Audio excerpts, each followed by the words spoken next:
जय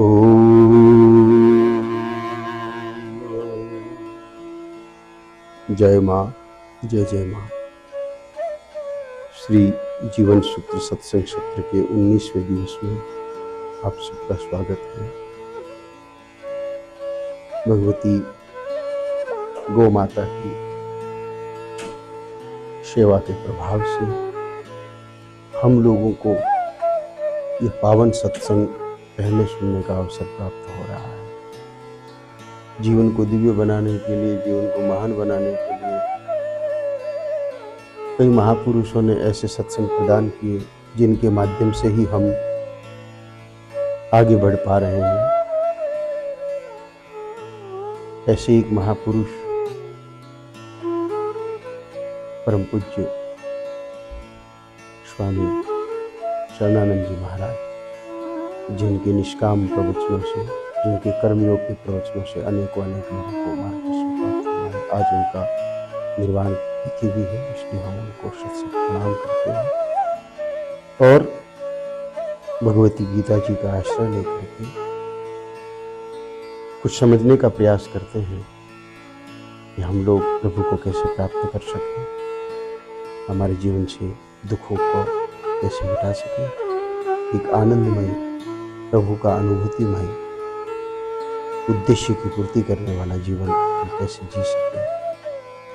उसी क्रम में चर्चा चल रही थी श्रीमद् भगवत गीता जी के प्रथम अध्याय के 4 श्लोक की, जिसमें दुर्योधन गुरुदेव द्रोणाचार्य को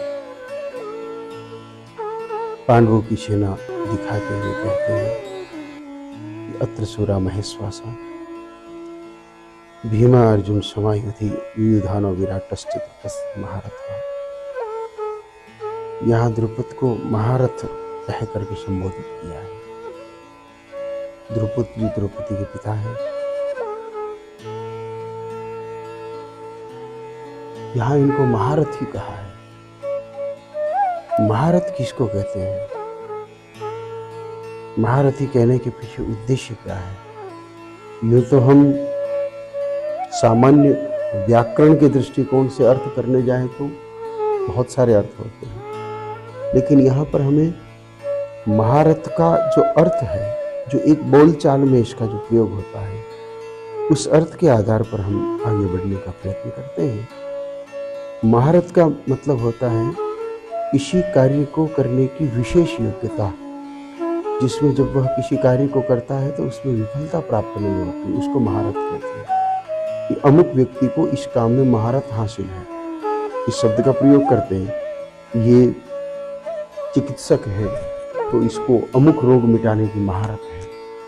ये मूर्ति बनाता है तो इसको ऐसी कला आती है, ऐसा महारत है कि बिल्कुल हूबहू जैसा चित्र देते हैं वैसा विग्रह बना करके दे देता है। यानी कि किसी भी कला में अथवा किसी भी कार्य में निपुणता को महारत शब्द के द्वारा जाना जाता रहा है।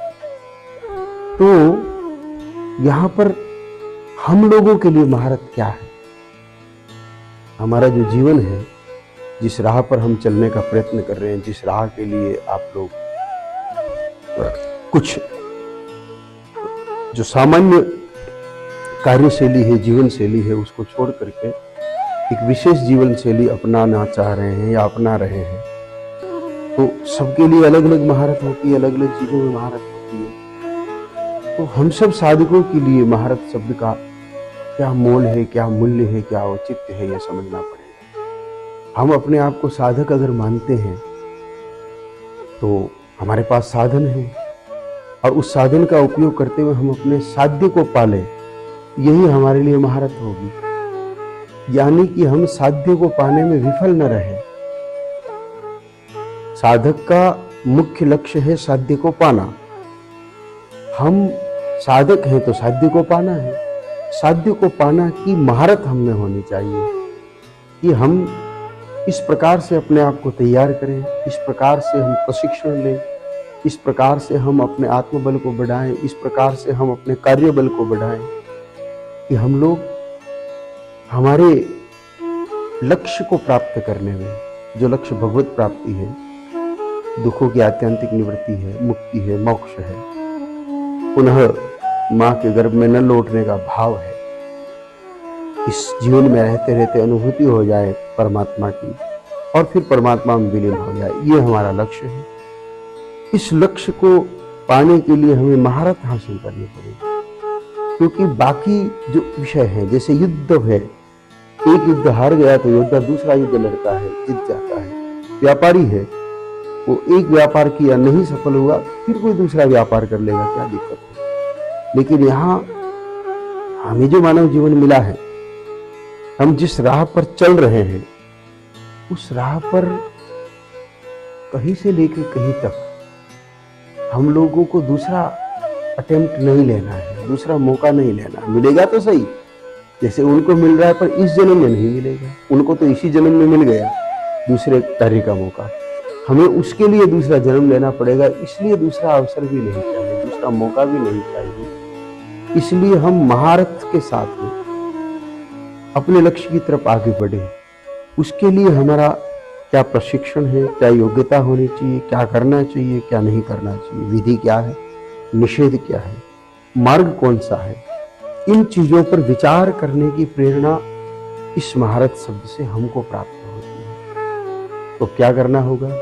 जैसे द्रुपद को महारत कहा और युद्ध के विषय को लेकर के कहा, तो उन्होंने परिश्रम किया ही होगा। सबसे पहले शारीरिक सौष्ठ, फिर युद्ध कला की निपुणता, फिर युद्ध नीति की निपुणता और निर्भयता।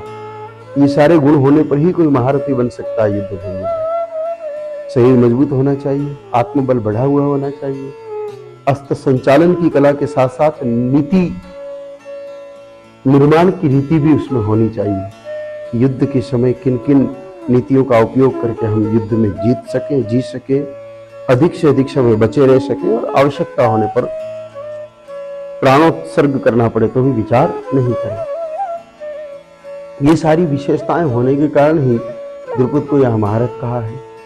तो यही विशेषताएं हमारे आध्यात्मिक जीवन में भी कहीं न कहीं मिलती ही है।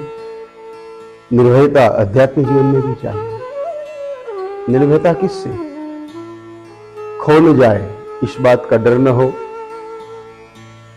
सबसे बड़ी निर्भयता जो है साधक के लिए कि खो न जाए, ये भय नहीं होना चाहिए।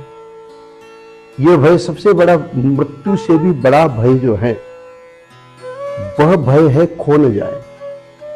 अब ये खो न जाए का भय कहां से पैदा होता है, कभी विचार किया आपने? खो न जाए का भय कहां से पैदा होता है? क्योंकि भय पैदा होने का भी स्थान होता है, ऐसे नहीं पैदा हो जाता।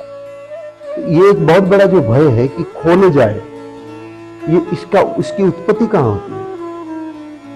इसकी उत्पत्ति होती है अपना होने पर।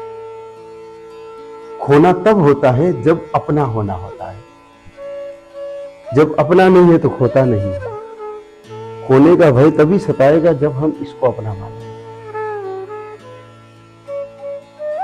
इसको अपना मानेंगे तो खोने का भय सताएगा, तब हम इसको सुरक्षित करेंगे, इसका ध्यान रखेंगे, सारी चेतना इस पर केंद्रित करेंगे। अगर ये अपना नहीं है, अभी ये टीवी खो जाए इसका भय है क्या आपको? ये ऐसी खो जाए इसका भय है क्या? बिल्कुल भी नहीं, क्योंकि इनको हम अपना नहीं मानते। ये रामा पैलेस वालों का है। हम अपना नहीं मानते, इसलिए कोई ले गया हमको ध्यान ही नहीं। पहली बात तो ले गया कि नहीं ले गया यही पता नहीं रहेगा, हमें तो था कि नहीं हमें क्या पता। हम इसके प्रति बेपरवाह रहते हैं। तो मृत्यु का भय उनको न हो, वैसे हमें साधक के लिए सबसे बड़ी बात है कि खोने का भय नहीं होना चाहिए। खोने का भय न हो, इसलिए किसी को अपना मानो। अपना मानने से ही खोने की समस्या पैदा होगी, और वो खोने का भय हमें प्रभु प्राप्ति के मार्ग में बहुत बड़ा बाधक बन जाए। इसलिए निर्भीकता साधक का सबसे बड़ा गुण है। न प्राण खोने का भय, प्राण खोने का भय भी साधक को नहीं होना चाहिए, क्योंकि साधक तो ये जानता है कि मैं जो हूं वो तो ऐसा हूं कि खो ही नहीं सकता, क्योंकि मैं अविनाशी हूं, अजर हूं, अमर हूं, साथ ही साथ अदृश्य भी हूं। इसलिए मैं खो कैसे सकता हूं? खोए तब जो दृश्यमान हो। खोता सिर्फ वही है जो दृश्यमान है, जो अदृश्य है वो खो नहीं सकता। और मैं तो अदृश्य हूं, निराकार हूं, निर्गुण हूं, इसलिए मेरे खोने का, मेरे चोरी होने का कोई भय ही नहीं है। ये बात जब पक्की हो जाएगी, इस बात को जब हम बहुत अच्छे तरीके से खुद ही समझ लेंगे कि मैं अजर हूं, अविनाशी हूं, अजन्मा हूं, निराकार हूं, निर्गुण हूं और उसी परम पिता परब्रह्म का ही अंश हूं, वही हूं। ये बात समझ में आने के बाद सबसे पहला भय हमारा खत्म हो जाएगा, क्योंकि हम खो नहीं सकते, हमारी चोरी नहीं हो सकती। फिर खुद के खोने का भय खत्म हुआ तो प्राण जाए तो जाए, क्योंकि मिले हैं वो जाएंगे। कि तय है, समुद्र को भी जल मिलता है, समुद्र को भी जल मिलता है, वो बाष्प बन करके जाता है। नदी को भी जल मिलता है, वो बह करके जाता है। ग्लेशियर को भी जल मिलता है, वो पिघल करके जाता है। जिसको मिला है, हिमालय के ग्लेशियर को जो बर्फ मिली है, स्नोफॉल हुआ, वो भी जाता है। और वो गंगा जी को जल रूप में मिला, वो भी बह करके सागर में चला जाता है। और सागर को जो मिला, हिमालय से निकल करके सागर को जो मिला, वो भी वापस वाष्प बन करके चला जाता है। तो प्रारंभ से लेकर के अंत तक हर जगह ये रीति है कि जो मिला है वो जाएगा। तो जो मिला है वो जाएगा, उसका दुख इस बात का, उसका दुख में मनाना ही शूरवीरता है। जाएगा तो उसका भी, जाएगा तो दोनों का, ये तय है। पर शूरवीर कौन? जो उसका दुख नहीं मनाता है, जो समझ चुका है इस बात को, जाएगा, जाना ही है, हो ही नहीं सकता कि रहे, किसी भी सूरत में नहीं रहेगा। तो जो जाना ही है, उसको लेकर के दो चीज आ जाएगी उसके मन में, साधक के मन में। पहली बात तो जाने का भय उसको खत्म हो जाएगा। दूसरी बात, जब ये पता चल जाएगा कि ये जाना ही है, तो वह उसका सदुपयोग शुरू कर देगा। उपयोग कब तक नहीं होता है? जब तक हमारे दिल और दिमाग में एक बात होती है, ये तो जाएगा नहीं रहेगा। एक बहुत सरल उदाहरण समझिए बेटा आप लोग, कि एक फलों की टोकरी है, कोई ला के रख गया, वो फल पूरे पके हुए हैं, अभी खा सको तो खा लो, नहीं तो सुबह तक ये नहीं रहेंगे। ऐसा होता है ना, बाकी है कई बार सहजता से होता ही, अपने साथ भी अक्सर होता है ऐसा कि ये फल पक गए हैं पूरी तरह, अभी खा लो तो खा लो, नहीं तो सुबह तक नहीं रहेंगे। ये कंफर्म हो गया, ये पक्का हो गया कि ये सुबह सड़ जाएंगे। तो ये कंफर्म हो गया कि ये जाएंगे, इसलिए हम उनको अभी बांट देते हैं। बांटते ही नहीं बांटते कि भाई अपने खाने उतना खा लो, रखने उतना लो, बाकी बांट दो। ये त्याग वृत्ति क्यों आई? ये त्याग वृत्ति यह सोच करके आई कि ये नहीं रहेंगे, रखेंगे तो भी जाएंगे, इससे अच्छा है कि इनका सदुपयोग हो जाए, कोई तो खाएगा। जिससे कभी रोटियां बच गई, हमें पता है कि गर्मी का मौसम है, ये रोटियां अगर रख ली तो ये रोटियां सड़ जाएगी, सुबह तक बास जाएगी। तो अभी किसी गरीब को दे आओ, कुत्तों को दे दो, गाय माता को खिला दो, जो भी करते हैं कई प्रकार विचारों के अनुसार उपयोग करते हैं। कुछ लोग गाय माता को नहीं खिलाते, ये सोच के कि वो तो माँ है, उसको बासी तो नहीं पर ठंडी कैसे खिलाएं, तो कुत्ते को खिला देते हैं, गरीब को दे देते हैं, जो भी हो। पर उपयोग तो हुआ कि नहीं हुआ? उपयोग कब हुआ? ये बात बिल्कुल हमको पता चल गया, ये निश्चय हो गया कि ये जाने वाला है, इसलिए हमने उसका सदुपयोग किया। तो हम इस चीज को क्यों नहीं समझ रहे हैं और क्यों नहीं जान रहे हैं कि जो कुछ दृश्यगत है, जो दिख रहा है वो सब जाएगा, जो अदृश्य है वो रहेगा। अदृश्य है वही रहेगा, जो इन आंखों से दिख रहा है उसको जाना ही है, वो रह नहीं सकता। तो जिसको जाना ही है, जो रह नहीं सकता, उसका उपयोग करना हम शुरू कर दें, ये वीरता है, ये वीरता है। कई लोग वस्तु को लेकर के पता है कि ये जाएगी, फिर भी हिम्मत नहीं होती, वो सड़ा देते हैं। तो जो प्राप्त हुआ, जो कुछ प्राप्त हुआ, उस सब का उपयोग करने पर भले वो सब कुछ समाप्त हो जाए, फिर भी कोई परवाह नहीं रहेगी, क्योंकि ये मान चुके हैं कि जाएगा। पहला हमारी जो तैयारी है, साधक की जो यहाँ महारथी जो शब्द लिया है, किससे लिया है? ध्रुपद से। किससे? ध्रुपद से जो महारथी शब्द लिया है। तो हमको हमारे लक्ष्य को पाने में, महारत हासिल करने में सबसे पहली चीज क्या पकड़नी पड़ेगी? निर्भीकता। क्या? निर्भीकता। एकदम भय नहीं रहे। और भय नहीं रहने का साधन क्या है? अपना नहीं मानना। क्योंकि खोने का डर तभी है जब हम अपना मान लें तो मिला हुआ मानना है, अपना नहीं मानना है। मिला हुआ मानना है, अपना किसी भी सूरत में नहीं मानना है। तो कहां से शुरू करें? देह से, जो सबसे करीब है, जो बार बार भ्रमित करती है। मैं इतना बोलने के बाद और इतना सुनने के बाद, लगातार कई दिनों से इस शब्द को बोलने के बाद, लगातार कई दिनों तक इस शब्द को सुनने के बाद भी ये अभी निश्चय नहीं हो पा रहा है पूरी तरह, पूरे समय। बीच बीच में तो महसूस हो जाता है कि मैं शरीर नहीं हूं, लेकिन बहुत अधिक समय ऐसा गुजरता है जिसमें ये फीलिंग आती है कि मैं शरीर हूं अभी भी। यानी कि चुनौती छोटी नहीं है, केवल एक शब्द बोल देने से काम नहीं बन गया कि मैं शरीर नहीं हूं। इस चीज को अप्लाई करने में, मैं शरीर नहीं हूं, इस सत्य को स्वीकार करने में और इस शरीर को मिला हुआ समझने में बहुत श्रम लगेगा, बार बार। और वो श्रम को निपटाना है तो कैसे? हर पल अभ्यास करना पड़ेगा। हम सत्संग सुन रहे हैं तब तक हमें ये बिल्कुल स्मरण में है कि मैं शरीर नहीं हूं, शरीर मेरा नहीं है, शरीर मेरे लिए नहीं है, ये मुझे प्रकृति के द्वारा, माया के द्वारा, संसार के द्वारा प्रभु की कृपा से प्राप्त हुआ है। ये जब सत्संग सुन रहे हैं तब तक तो ये मन में है। यहाँ से उठते ही के कुछ घटनाएं ऐसी घटेगी, कुछ बातचीत ऐसी होगी, कोई हमें उकसा देगा और हम उस सारे ब्रह्मजाल को अपना लेंगे। जिस सत्य को थोड़ी देर के लिए सत्संग में स्वीकार किया वो तो कहीं चला जाएगा, और जो असत्य है उसको हम तुरंत स्वीकार कर लेंगे और हम वही व्यवहार करेंगे कि ये सत्य ही सत्य है। ये व्यवहार करना प्रारंभ कर देंगे कि ये शरीर ही सत्य है। तो क्या करें? उसको अभ्यास में लाना प्रारंभ करना पड़ेगा। कैसे? शरीर को सुला दूं। साधक को ये बात खुद को कहनी, दूसरों को नहीं, खुद को बार बार कहनी पड़ेगी। हर बिंदु पर, हर पॉइंट पर अपने आप को। बाहर ज्यादा कहेंगे तो मजाक बन जाएगी, मजाक बनने पर क्या होता है? फिर छूट जाता है। बाहर इसलिए अधिक नहीं कहना है क्योंकि बाहर बनने पर मजाक बनेगी, कहने पर मजाक बनेगी। मजाक जब बननी शुरू होती तो आदमी छोड़ देता है। सामान्य व्यक्ति तो विरले विशेष साधक नहीं छोड़ते, वो एक अलग बात है।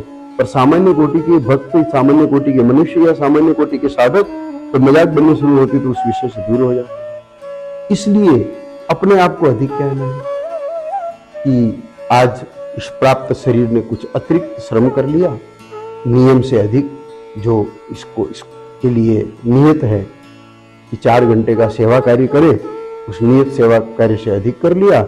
8 घंटे का व्यवसाय करे, उससे कुछ अधिक कर लिया। इसलिए इस शरीर को अधिक श्रम हो गया है, थकावट आ रही है, इसलिए इस शरीर को सुला देता हूं। ये अपने आप में अंदर ही अंदर कहना है।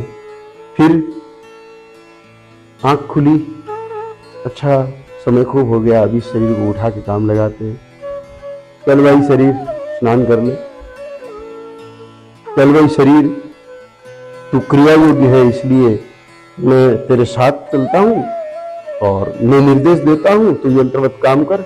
आ भगवान का पूजा कर ले, इनको स्नान श्रृंगार कर ले, इनकी धूप दीप कर ले। इस शरीर को कहना पड़ेगा। तब जब हम पूजा कर रहे होंगे, पूजा में भी अगर ये न कहा शरीर को कि चल शरीर तैयारी कर, मैं निर्देश देता हूं, तो यंत्र की तरह काम कर, ये उठा, ये धो, ये माज, ये तिलक लगा, ये धूप जला, तो उस समय हमको एकदम कंफर्म रहेगा, हम होश में रहेंगे।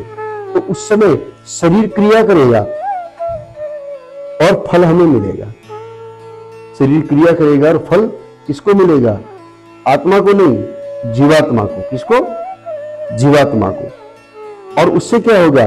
वो जीवात्मा ब्रह्म से निकल करके आत्मा के करीब पहुंचेगी। जीव और ब्रह्म का जो भेद है, उस भेद को मिटाने में इस बिंदु का सहयोग मिलेगा बहुत। जब हम शरीर से पूजा करवाएंगे और हम साक्षी भाव में रहेंगे, क्योंकि हम तो साक्षी हैं असल में, लेकिन हम सम्मिलित हो जाते। रहना तो हमें साक्षी था, पूजा में केवल साक्षी रहना था। हमें पूजा करनी नहीं है, हमें पूजा करवानी है शरीर से, पर हम पूजा करने लग जाते हैं। हम पूजा करने लग जाते हैं तो शरीर और हमारा भेद खत्म हो जाता है। देह का और हमारा भेद खत्म हो जाता है। देह का हमारा भेद खत्म होते कि उनसे हमारा भेद बन जाता है। देहकार हमारा भेद अंत में खत्म हो कोई दिक्कत नहीं है, अंत में तो सारे भेद खत्म हुआ नहीं है, अभेद बनना है, वो अंतिम स्थिति है। लेकिन अभी शरीर और जीव का भेद में रहा, शरीर और जीव एक हो गया तो ईश्वर और हमारे बीच भेद पैदा हो जाएगा, क्योंकि हमने शरीर से नाता जोड़ लिया, शरीर से नाता जोड़ लिया तो हम अपने आप को शरीर मान बैठे, शरीर मान बैठे तो शरीर का तो संबंध है ही नहीं, संबंध तो जीव का है, संबंध परमात्मा का जीव का है। इसलिए हम लोगों को पूजा पाठ में पूरी सावधानी रखते हुए कि चल शरीर ये प्रभु का कार्य करते हैं, मैं बता रहा हूं, देख रहा हूं, खड़ा हूं, तू कर। और करते समय भी हम सजग रहे, कोई अबाध हो गया। योग आसन प्राणायाम के समय भी शरीर को कहो चल थोड़ा कर ले ये, ताकि तू अधिक दिन टिकेगा, तू स्वस्थ रहेगा, रुग्ण नहीं रहेगा। फिर आहार के लिए भी बिल्कुल कहो शरीर को, ये अभ्यास में डाल के 1 सप्ताह में बहुत कुछ हमें अचीव कर सकते हैं। ये जो भूल पड़ रही है बार बार, मतलब सत्संग के समय तो हमें स्मरण में है कि मैं शरीर नहीं हूं, लेकिन उठे और वापस मैं शरीर हूं, ऐसी स्थिति में जो आ जाते हैं, उस भूल को निकालने के लिए हमें इस क्रम को अपनाना पड़ेगा, उसको कहना पड़ेगा कि चल अब अच्छा समय हो गया है, तुझे थोड़ी पुष्टि देते हैं, कुछ प्रसाद बना है, आ खा ले, बैठ। और उसको एक एक कोर में याद दिलाओ, ले ये खा, ले ये खा, ले ये खा, मैं शरीर को खिला रहा हूं, ये हमें याद रहना चाहिए। प्रसाद पाने के बाद वाह ये शरीर तृप्त हो गया, प्राप्त शरीर की तृप्ति हो गई। ऐसे ही स्नान, ध्यान, पूजा, आहार, विहार, कभी तीर्थ यात्रा जा रहे हो तो जो मैं हूं वो ही वहां पर भी है, इसलिए शरीर चल, मेरे को तो तू मिल ही रहा है रोज, मेरे को तो तू समझ ही रहा है, आज तुझे वहां पर भी ले चलता हूं ताकि तू वहां पर भी देख ले। ऐसे कह करके लेके चलो। भगवान के दर्शन के समय भी कहो कि शरीर तेरी आंखों को लाभ दे दे, ये कितनी सुंदर छवि है भगवान की, तेरी आंखें लाभ ले ले, क्योंकि इन आंखों से तूने अब तक सिर्फ बुराइयां देखी है, ऊट-पटांग काम देखे हैं। ये सामने ठाकुर खड़ा है तो प्रेम से निहार, इसको निर्देश दो। तो ऐसे जब हम सारे कार्यों में, जागरण से लेकर के स्वयं तक की पूरी प्रक्रिया में जब यह निश्चय कर लेंगे, बार बार इसको कहते रहेंगे, तो ये पूरा मन, बुद्धि, चित्त, अहंकार ये सब समझ जाएंगे कि हम अलग हैं और शरीर अलग है। तो अंतःकरण शरीर से अलग होने के बाद अपने आप शुद्ध हो जाता है, क्योंकि मल जितना भी है, मैल जितना भी है, वो शरीर के साथ जुड़ा हुआ है। शरीर एक उपाधि के रूप में है, तो जितने भी पाप कर्म है ये शरीर करवाता है, जीव नहीं करता। असल में करता भी शरीर है और करवाता भी शरीर है, प्रेरणा शरीर देता है इंद्रियों के माध्यम से। उसमें जीव अगर साथ में जुड़ जाए तो किया उसने भरे, ये शरीर तो जल जाएगा। शरीर पाप कर्म करके भी परमात्मा का शरीर भी जलता है और पापात्मा का शरीर भी जलता है। तो शरीर तो कैसा भी है, उसका अंत में जल नहीं है, तय है। तो शरीर को कोई फर्क नहीं पड़ा, हमारे को फर्क पड़ गया, हमारा सारा खेल बिगड़ गया। असजग रहते हैं कि हम जब अपनी सजगता को समाप्त करते हैं तो सबसे बड़ा जो नुकसान है वह हमें है, शरीर को नहीं। शरीर को तनिक भी नुकसान नहीं है, इसलिए हम सजग रह करके शरीर से दूरी, एक निश्चित दूरी बनाते हुए, बहुत दूर भी नहीं करना है इसको, एक निश्चित दूरी बनाते हुए। नहीं तो शरीर को मैं मानते ही के, शरीर को मैं माना तो जो मन है, बुद्धि है, चित्त है, अहंकार है, अंतःकरण जो है पूरा का पूरा, ये सारा समूह अंतःकरण कहलाता है। वो अंतःकरण शरीर के साथ अपना संबंध जोड़ेगा, शरीर के साथ संबंध जोड़ते के बुरे कार्य कराएगा, वृत्ति अनुसार चोरी, नहीं खाने योग्य पदार्थ का भक्षण इत्यादि, ये सब कौन कराएगा? शरीर कराएगा, क्योंकि इंद्रियों पर सवार होकर के सारा खेल हो रहा है। उन चीजों की आवश्यकता इंद्रियां महसूस कर रही है, चाहे वो श्रवण इंद्रिय है, ज्ञान इंद्रियां जितनी भी है, घ्राण है, चक्षु है, प्राण है, ये सब कुछ न कुछ आपको ऐसा कार्य कराएगा जो नैतिक पूर्ण नहीं है, तो कार्य किया किसने?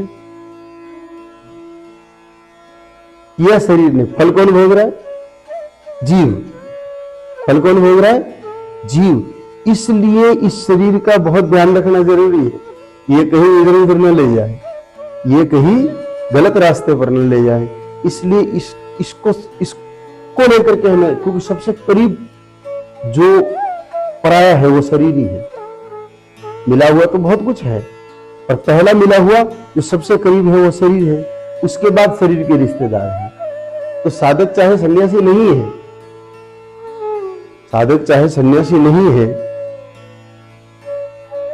लेकिन फिर भी वो जो शरीर से जुड़े हुए हैं उनके लिए संबोधन ही यही करे। अगर ग्रस्त में है तो उसको मिलना ही पड़ेगा। तो ये शरीर के मामा जी। सन्यासी थोड़ा अलग बोला, ये पूर्व आश्रम के जब शरीर का भाव था तब उस समय के मामा जी है, अब मामा जी नहीं है। लेकिन ग्रस्त क्या कहेगा? शरीर के मामा जी है, शरीर के फूफा जी है। प्रकट में वो भली नहीं कहे ये बात, प्रकट में तो उनको मामा जी फूफा जी कह के संबोधित कर, लेकिन खुद को कहना है अच्छा ये तो अपने शरीर के मामा जी आ गए। ठीक है भाई, शरीर के मामा जी आ गए तो इस शरीर से इनका वेलकम कराओ, रिश्ता तो इनसे है, मैं क्यों बीच में पड़ू? तो सजगता कहाँ आएगी? जब हम कहेंगे कि शरीर के मामा जी हैं, तो मामा जी शरीर के हैं तो सेवा कौन करेगा? अज्ञानता में नहीं, सेवा तो मामा जी की शरीर ही कर रहा है। पानी का गिलास तो हाथ ही लेके गया, और अब भी क्रियाओं में कोई परिवर्तन नहीं आता। इसमें वेदांत में, अध्यात्म में ये समझना है हमको कि क्रिया में कोई अंतर आया ही नहीं, अंतर सिर्फ विचारों में आया है। हाथ वही था जो गिलास लेकर के गया, ये सोच करके कि मेरे मामा जी आ गए, तो भी आप गिलास ही लेकर के गए, जल वहां आप लेकर के गए। क्योंकि जैसे आपने क्या कहा कि मेरे मामा जी आ गए, तब जल कौन ले जा रहा है? हम ले जा रहे हैं। यहां जल जीव ले जा रहा है, पकड़ शरीर में रखा है भले ही, लेकिन ले जा कौन रहा है? जीव ले जा रहा है। ले जा रहा है तो क्रिया का फल मिलेगा ही, क्रिया का फल मिलेगा, क्योंकि वो कर्म हो गया। लेकिन जब हम सजग हैं और इस बात को समझ रहे हैं कि मेरा शरीर जल लेकर के जा रहा है, क्यों? क्योंकि मामा जी ही शरीर के है, मामा जी प्राप्त शरीर के हैं, इसलिए जल प्राप्त शरीर लेकर के जा रहा है। उनकी सेवा में भी यही लगा है। तो यहां पर जैसे ही हमने रिश्तेदार भी शरीर के माने, अपने नहीं माने, तो वो कर्म शरीर तक सीमित हो गया।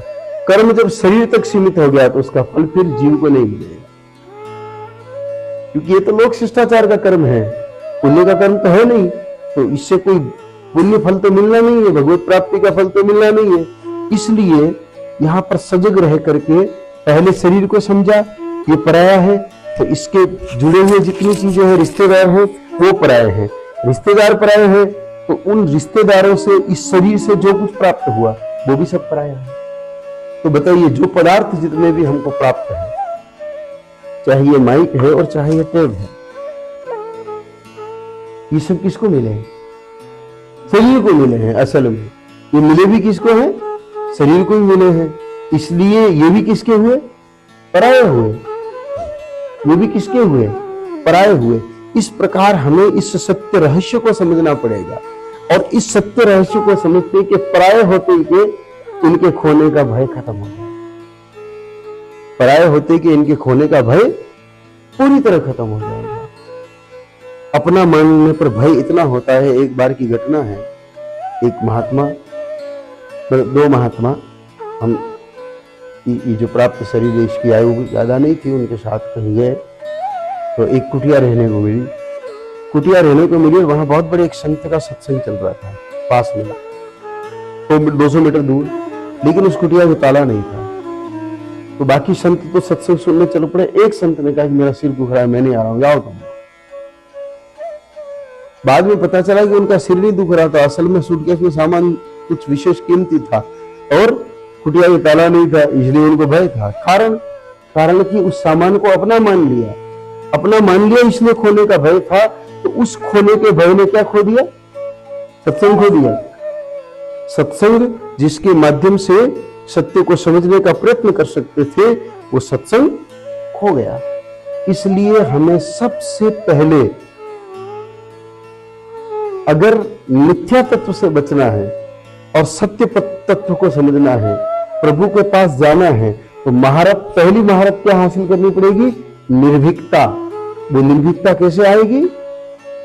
किसी भी वस्तु को अपना न मानते कि निर्भीकता आ जाएगी, कोई भय नहीं रहेगा। तो हम संसार की किसी वस्तु को अपना न माने, ये प्राप्त है, इसका सदुपयोग करना है, इसलिए इसको थोड़ी सुरक्षा का निर्देश देना मेरा कर्तव्य, वो दे रहा हूं। प्राप्त वस्तु का सदुपयोग करना है, इसलिए उसकी सुरक्षा कर रहा हूं, न कि मेरा है इसलिए खोने का भय है। तो जब सदुपयोग के लिए सुरक्षा करते हैं तब भी हम कर्म बनने में नहीं बनते, वो भी सेवा हो गई। सदुपयोग के लिए जब सुरक्षा कर रहे हैं, अपने उपयोग के लिए सुरक्षा कर रहे हैं तो अपराध हो गया। और सदुपयोग के लिए, अब पैदा तो वो अलमारी में ही है, जैसे रुपया प्राप्त हुआ, सदुपयोग के लिए सुरक्षित कर रहे हो तो क्या वो तिजोरी में नहीं है? बताओ, तिजोरी में ही है। और स्वयं उपयोग के लिए करें तो भी कहां है? तिजोरी में है। धन तिजोरी में रहने देने स्थिति में सुरक्षा धन की ही कर रहे हैं, लेकिन एक हमें ऊपर उठा रहा है, प्रभु के पास ले जा रहा है, और दूसरा नीचे गिरा रहा है। इसलिए हम सजग रहें, सावधान रहें, और जो प्राप्त वस्तु है उनको अपनी न समझते हुए उनका सिर्फ सदुपयोग करके भयमुक्त रहें। इसी में हमारा भला है। आज का सत्र तो पूरा हुआ, इस वार्ता को पूर्ण करते हैं। जय माँ, जय जय माँ। ओम।